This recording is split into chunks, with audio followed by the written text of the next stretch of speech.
പാലക്കാട്ടെ NDA സ്ഥാനാർത്ഥി C കൃഷ്ണകുമാറിന്റെ വീട്ടിലാണ് നമ്മളുള്ളത്. വിഷുദിനത്തിൽ അദ്ദേഹം ഇവിടെ ഉണ്ട് എന്നുള്ള വിവരം കിട്ടിയിട്ടുണ്ട്.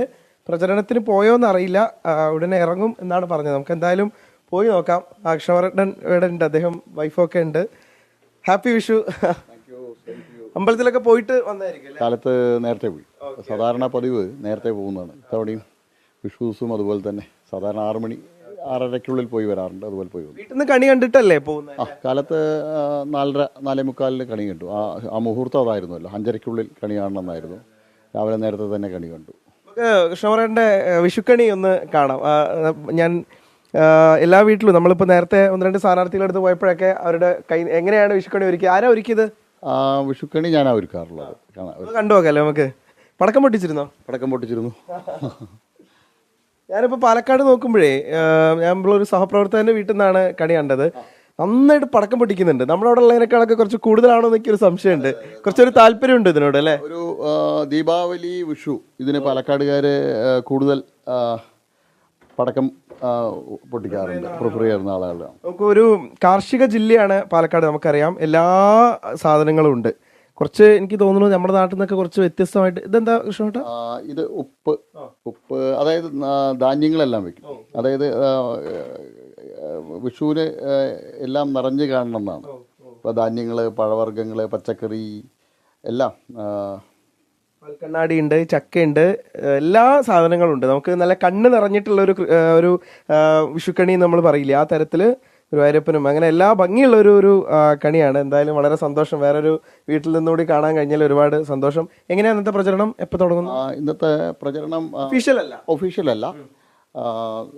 നിരവധി സ്ഥലങ്ങൾ, അമ്പലങ്ങൾ, അതുപോലെ തന്നെ ഉത്സവങ്ങൾ, പിന്നെ വീടുകളിലേക്ക് ക്ഷണിച്ചിട്ടുണ്ട് പ്രവർത്തകർ. അത് അങ്ങനെ ഇപ്പോൾ BJP ഉച്ചഭക്ഷണം പുറത്തുനിന്ന് എവിടുന്നെങ്കിലൊക്കെ ആയിരിക്കും. അല്ല, ഉച്ചഭക്ഷണത്തിന് ഇപ്പോൾ ഉച്ചയ്ക്ക് വരണമെന്ന് നിർബന്ധം പറയണ്ടോ? വീട്ടിലെത്തണമെന്ന് നിർബന്ധം പറയണ്ടോ ആളെടുത്ത്? അങ്ങനെയൊന്നുമില്ല. എന്തൊക്കെയാണ് ഒരുക്കിയത് ഭക്ഷണം? ഞങ്ങളുടെ നാട്ടിലൊക്കെ നോൺ വെജ് ഒക്കെ ഉണ്ടാവും ഈ ദിവസം. നോൺ വെജ് ഒന്നുമില്ല, വെജ് സദ്യ തന്നെ. കഞ്ഞി കുടിക്കുന്നോ? കഞ്ഞി കുടിക്കാം. പാലക്കാട് ഇത് വിഷുക്കഞ്ഞി ഞങ്ങളുടെ ഏറ്റവും വലിയ പ്രത്യേകതയാണ്. അപ്പോൾ വിഷുവിന് എനിക്ക് ഏറ്റവും ഇഷ്ടമുള്ളത് വിഷുക്കഞ്ഞിയാണ്. അമ്മ വിഷുക്കഞ്ഞി വളരെ നന്നായിട്ട് ഉണ്ടാക്കുമായിരുന്നു. അപ്പോൾ ആ ദിവസം മുഴുവൻ നേരവും വിഷുക്കഞ്ഞി കുടിക്കലായിരുന്നു. പുഴുക്കുണ്ടോ? അങ്ങനെ ഒരു ഇല്ല, പുഴുക്കില്ല. കഞ്ഞിയാണ് പ്രധാനം. അപ്പോൾ അത് ചെറുപ്പകാലം തൊട്ടിട്ട് അതിൽ വലിയ താല്പര്യമാണ്. അപ്പോൾ ആ ദിവസം കാലത്തും ഉച്ചയ്ക്കും രാത്രിയൊക്കെ വിഷുക്കഞ്ഞി കുടിക്കുക എന്നുള്ളൊരു പതിവുണ്ട്. അത് ഇന്നും തുടരുന്നു. അപ്പോൾ വിഷുക്കഞ്ഞിയാണ് കാലത്ത്, രാവിലെ വിഷുക്കഞ്ഞി ആണ് കഴിക്കുക. ഇങ്ങനെ ഒരു തെരഞ്ഞെടുപ്പ് കാലത്തൊരു വിഷു നേരത്തെ ഉണ്ടായിട്ടുണ്ടോ അങ്ങയുടെ? കഴിഞ്ഞ ലോക്സഭാ തെരഞ്ഞെടുപ്പിന് ഉണ്ടായിട്ടുണ്ട്, നിയമസഭാ തെരഞ്ഞെടുപ്പുകൾക്ക് ഉണ്ടായിട്ടുണ്ട്. ഞാൻ 2016 നിയമസഭയിലേക്ക് മത്സരിക്കുന്ന സമയത്തും വിഷു സമയത്തായിരുന്നു. അതിൽ നിന്നൊക്കെ ഉണ്ടായിട്ടുള്ള ഒരു വ്യത്യാസം എന്ന് പറയുന്നത്, ഇപ്പൊ ഈ മണ്ഡലത്തിൽ തന്നെ നമുക്ക് സ്വാധീനം നേരെ ഇരട്ടിയായിരിക്കുകയാണ്. അപ്പം സർവേകളൊക്കെ വരുമ്പോൾ പോലും എല്ലാ തവണയും 3-ാം സ്ഥാനത്തേക്കാണ് BJPയുടെ ഒരു, പക്ഷേ 2-ാം സ്ഥാനത്തിനോടൊപ്പം എത്തുന്ന സ്ഥലത്തിലേക്ക് പല മണ്ഡലങ്ങളിലും മാറിയിട്ടുണ്ട്, വിശിഷ്യ പാലക്കാട്. അപ്പൊ അത് നൽകുന്ന ഒരു ആത്മവിശ്വാസം എത്രത്തോളമാണ്?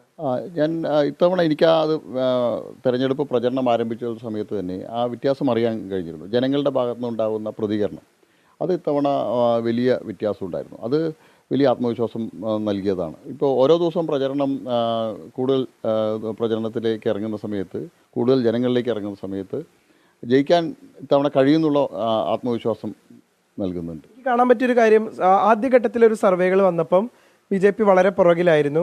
ഇപ്പോൾ തൊട്ടടുത്ത സർവേ വന്നപ്പോൾ അല്പം കൂടി അടുത്ത് കഴിഞ്ഞു. ഇനി ഇതിൻ്റെ ഒരു ഏറ്റവും ലാസ്റ്റ് ലാപ്പിലേക്ക് എത്തുമ്പോഴേക്കും നമുക്ക് വിജയിക്കാൻ കഴിയുന്ന ഒരു സാഹചര്യം ഉണ്ടാവുന്നതാണോ പ്രതീക്ഷ? തീർച്ചയായിട്ടും. ഇപ്പോൾ ഓരോ ദിവസവും ഉള്ള പ്രചരണവും ഞങ്ങൾ പാർട്ടി എവിടെയെല്ലാം കുറവുകളുണ്ടോ അതെല്ലാം നികത്തി എല്ലാ പഴുതുമടച്ചുള്ള തെരഞ്ഞെടുപ്പ് പ്രചരണം പാർട്ടി നടത്തിക്കൊണ്ടിരിക്കുകയാണ്. അതുപോലെ തന്നെ സംഘപരിവാർ പ്രസ്ഥാനങ്ങളുടെ ഭാഗത്തു നിന്ന് എല്ലാം നിശബ്ദമായിട്ടുള്ളൊരു പ്രചരണം എല്ലാ ഭാഗത്തും ഉണ്ട്. അത് തീർച്ചയായിട്ടും ഇത്തവണ ജയിക്കാൻ കഴിയുന്നുള്ള ഒരു സംഘടനാപരമായിട്ട് ജയിക്കാൻ കഴിയുന്നുള്ള ഒരു സംവിധാനം ഉണ്ടാക്കുന്നുണ്ട്. എന്തായാലും വിഷുദിനത്തിൽ സ്ഥാനാർത്ഥികളെ സംബന്ധിച്ചിടത്തോളം അവർക്ക് ഒഴിവൊന്നുമില്ല. അവർ രാവിലെ കണിയൊക്കെ കണ്ട ശേഷം പിന്നെ അങ്ങോട്ട് ഇറങ്ങുകയാണ്. പാലക്കാടിൻ്റെ ചൂടിലും പ്രവർത്തകരുടെ ആവേശം കൊണ്ട് അതിനെയൊക്കെ മറികടന്നുകൊണ്ട് വളരെ ആവേശത്തോടു കൂടിയിട്ട് തെരഞ്ഞെടുപ്പ് പ്രചരണങ്ങളിലേക്ക് ഇറങ്ങുകയാണ് പാലക്കാട് NDA സ്ഥാനാർത്ഥി സി കൃഷ്ണകുമാർ. രാജീവ് സുദേവിനൊപ്പം പാലക്കാട് നിന്ന് നിഖിൽ പ്രമേഷ് 24.